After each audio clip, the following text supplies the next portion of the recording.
Hey everyone, welcome back to my channel. So in this video, I'll be sharing with you guys 5 different ways to modify the LEGO Star Wars Summer 2022 Republic fighter tank.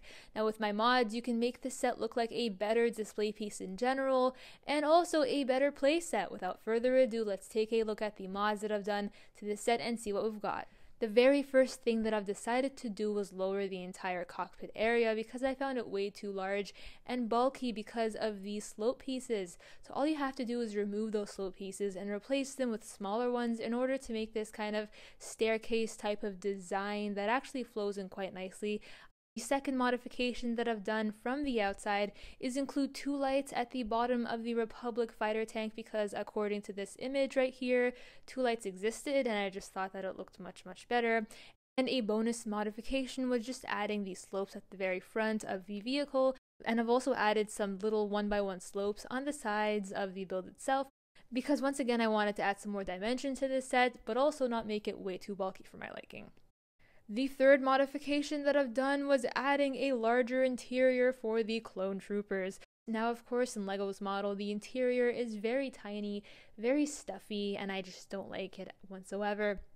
And all I did is I widened out the interior and removed LEGO's unnecessary plates and tiling from the inside, and instead replaced the frontal area with this tile that I found that I've actually taken from the 2013 version of the LEGO Star Wars Anakin Jedi Starfighter, and in general I feel like it fits in very nicely, even though I guess they're technically not the same controls for the same vehicle, but it is what it is and I'm very happy with the way how it ended up turning out.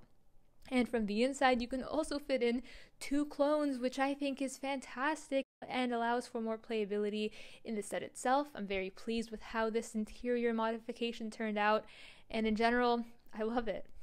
And speaking of the cockpit and the interior, I've actually fixed LEGO's flaw of having like gaps show up when you close the cockpit.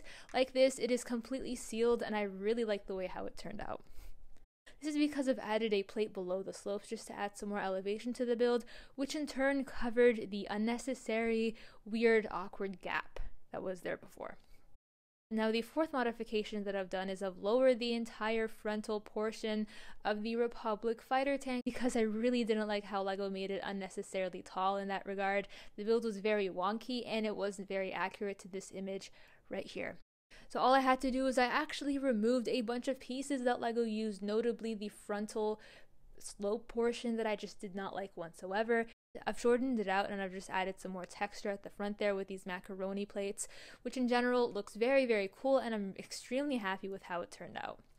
This actually made me save pieces rather than use pieces, so less is more in this case.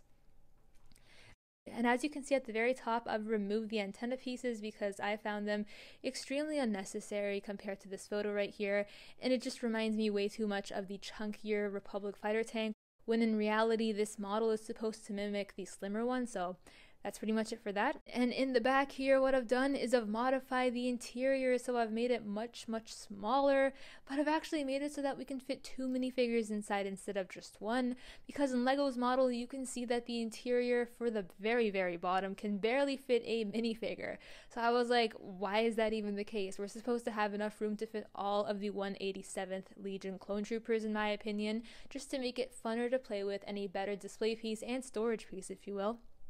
And from the inside, apart from shortening the entire back area, and I've also lowered it and I've made it so that the bottom features these smooth tiles so that the minifigure can kind of slide its way in there.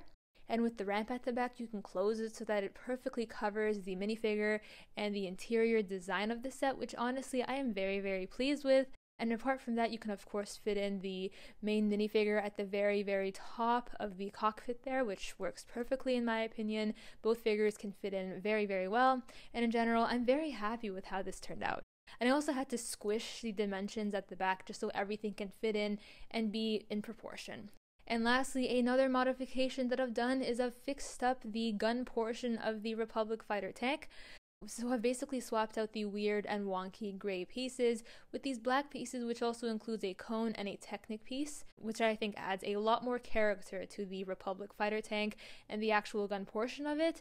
And I've also smoothed out the sides so that it can look more, I guess, polished compared to Lego's version with open studs, which I still don't get to this day why they've decided to expose the studs there. And that's pretty much the final mod in this video. With that being said, I hope you guys went on to enjoy this video as much as I've enjoyed making it. I really had a ton of fun sharing with you guys the different modifications that I've done with the LEGO Star Wars Republic fighter tank. Let me know in the comments down below if you plan on making any of these mods. And on that, I'll catch you guys in the next one. Bye for now.